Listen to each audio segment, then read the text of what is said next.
Alright, so let's start with a walkthrough of the typical user journey through the app. So basically, if I do my job right as a developer and as a designer, this is what I think the ideal path through the app would be. So here on the splash screen, as I call it, you're basically greeted with our cute mascot, Poke, for the first time. Poke is short for Pocket, and is a cute Shiba Inu.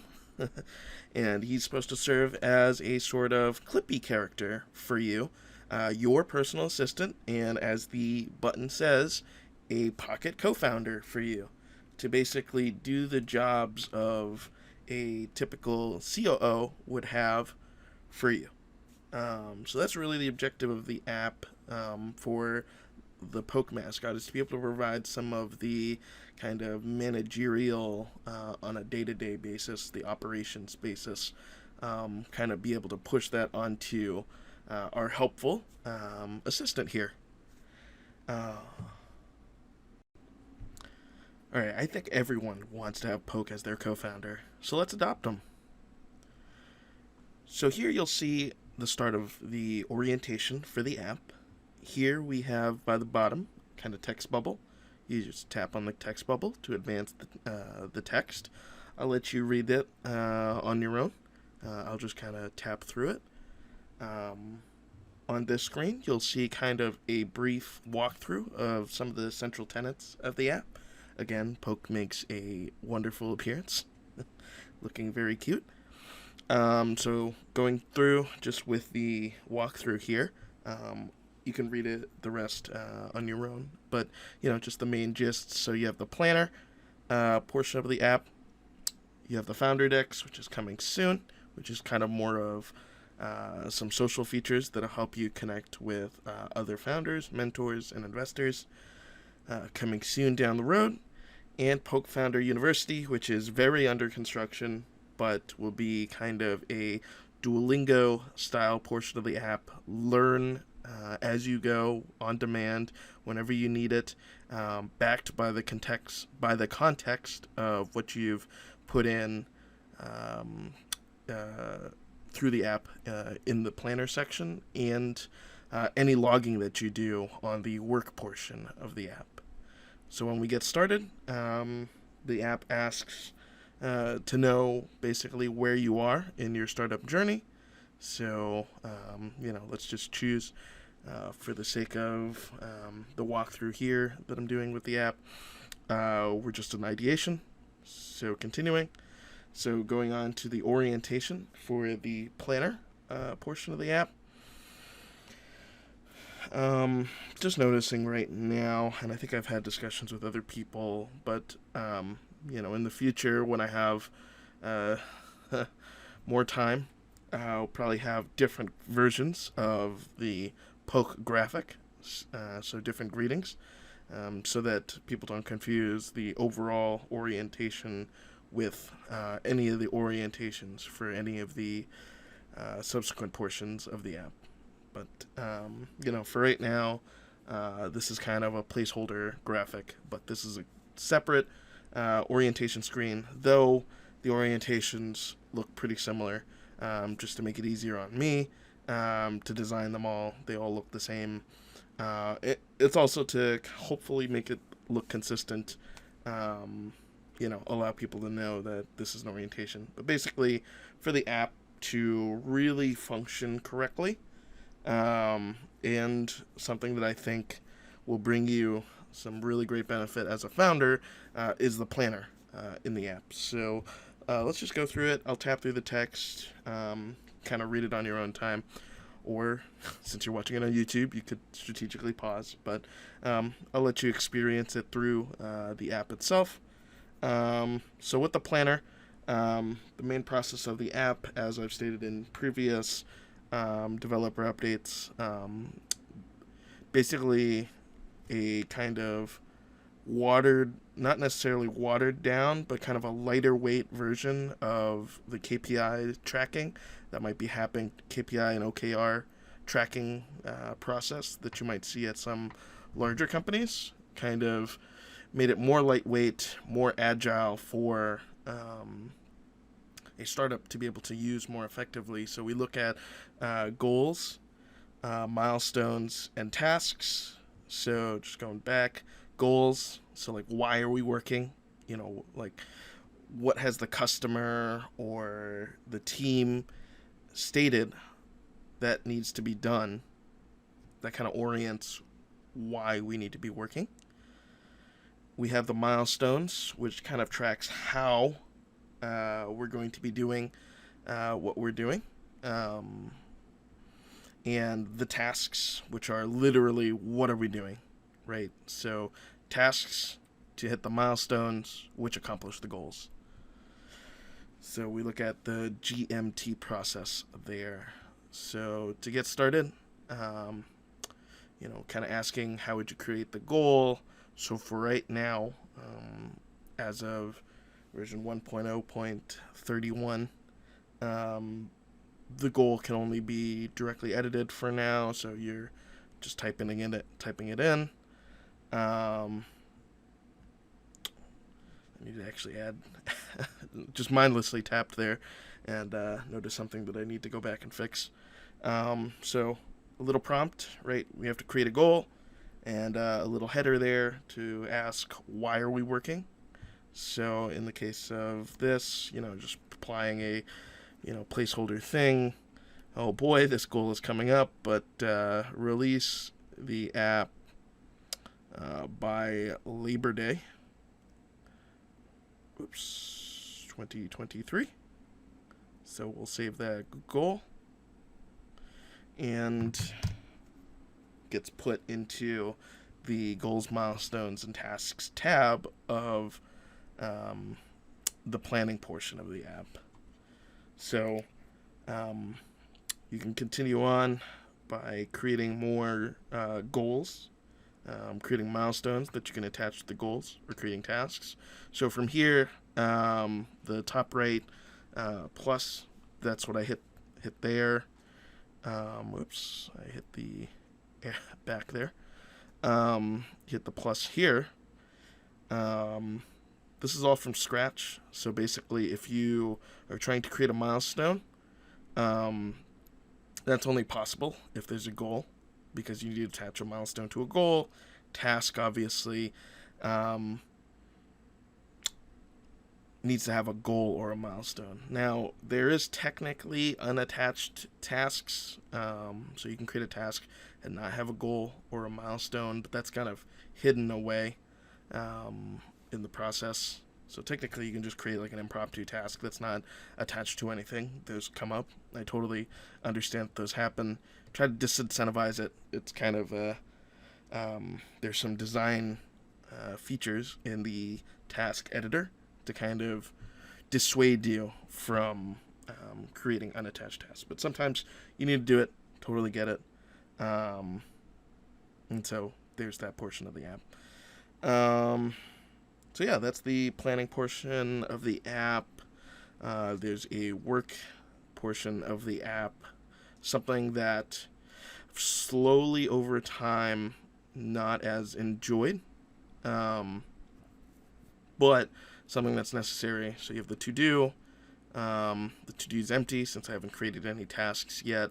But if you looked at past developer updates, you'll have seen what it looks like along with the task stack. Over here on the right side there, you can see the task stack, which is kind of the card swipe way of doing day-to-day tasks. Just being able to say that you completed them or not, and be able to have it open while you work. From what I've been hearing, that's not really that necessary. So probably going to be just doubling down on the to-do list as being a primary avenue to kind of help people work through their various tasks. So the kind of concept is you do your planning, right, to add goals, milestones, and tasks. You go over to the work tab and in the to-do list to kind of be checking off goals, milestones, and tasks. So great. The other thing that I might note, so you can see here that in the planner we have 3 more portions. So you have a review, you have log, and you have events.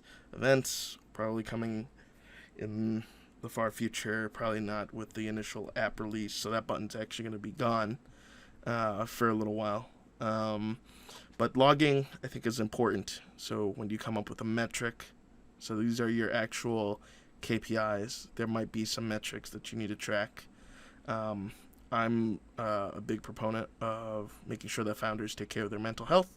So a mood tracking and mood logging portion of the app, I think that's important to let you understand when you're coming close to burnout or, anything, struggling with hardships, all those types of things. I think that it's good to kind of be able to take that moment to reflect, and hopefully the app can help you process that. And also, be able to celebrate your wins, be able to document, achievements, any good moments that happened. And sometimes maybe you want to track some of the bad to kind of provide lessons for yourself and any future teammates, employees, etc. Sometimes you'll say, we did this thing, it didn't work. An employee comes along 2 years down the road and says, hey, why don't we do this thing? Well, let's take a look back at when we tried that and it didn't work. Maybe there's a new angle that we can tackle it. Maybe there's a new thing, but, it's kind of help you remember stuff. So that's kind of the moments portion. And then review there, I'm actually extracting review to a separate button. There's going to be above the review button, and that little space there in the top right, there's going to be a start button. And basically, we're going to start a repeat planning process where you're going to review your goals, milestones, and tasks. Maybe your mood tracker if there's a problem that comes up, your log if something, one of your metrics, we need to take a look at it as determined through some of the algorithms in the app. That'll all be in the repeat process there. There's going to be a similar start button under the work tab. On the top right to basically go through kind of different work-based processes, whether that's stand-up when you start in the morning to a kind of end-of-day wrap-up. So that's going to be under the work tab. Lastly, we're going to be taking a look at the Connect tab and take a look at some of the early stuff that goes there. This is going to be kind of the social portion of the app, and something that really is kind of there, been there for a while, been there since the start. I haven't had the heart to take it because I've gotten some good early feedback on some of the Connect tab features. Some of it just boils down to everyone doesn't like LinkedIn, and I know that I'm definitely going to be posting some of these videos onto LinkedIn, and it's the best that we got right now, but hopefully, if enough people are complaining about LinkedIn, that probably means that there's a gap to exploit there. So, just from me, entrepreneurial self, listening to gaps in the market and wanting to exploit different things, it just sounds like LinkedIn's not really helping the startup industry writ large. And so, just some of the features at the start here that some people have been requesting. So an easy way to be able to share their different social features. And so I don't know why that's not appearing. Stand by. So this was totally one of those weird works on my machine moments, but for some reason on my iPhone 6S, these buttons didn't appear. On my 11 Pro, they happened to appear. So I have no clue why that's a problem, or the discrepancy there, but I'll go back and fix that later, or if there even is a fix. Just one of those things in app development. You never know until you take a look at it. So anyways, back to that. Also noticed, since I am recording this on Discord, I do have my mouse, so I can actually point at stuff. I'm like pointing with my actual finger at different things, but I can actually point with my mouse. So anyways, here, as you can see, we can expand it. You can take a look at the QR code here, which goes to my LinkedIn. What you basically put in is just your LinkedIn handle, and Twitter. It's just the @. That's actually not my Twitter thing anymore. Whoops. Oh no, yeah, that one is. I was looking at my LinkedIn. That's what I get with live demos. So yeah, you have those. When you set a default QR code, so this is my default here. It's my LinkedIn. That little QR icon there via socials here, that actually takes you to my LinkedIn profile. Doesn't work on older phones, as I tried with my iPhone 6S. You have to hold it very close to the screen, so it's basically like sitting on top of each other. Maybe it's a phone resolution type of thing, but don't know what the specific problem there is. Last off on the Connect tab is the Founder Decks and the Founder Profile. Coming soon in the future, maybe by Christmas. Got a lot of great feedback on like how to connect with mentors better, how to connect with investors in a more effective manner, and I think that this might be the way to tackle it when you're combining different things that you're logging in the planning here, and then being able to allow people to see what's on your active to-do list, being able to share that in a Connect tab. I think that those are some powerful things to allow people to do. But I appreciate everybody kind of hanging out and watching this walkthrough with me. Never a day that there isn't a problem during a demo, but thankfully it was a small one. That was remedied by just switching devices. So not everyone's going to be lucky to be able to do that. So definitely something I'm going to have to fix and address going forward.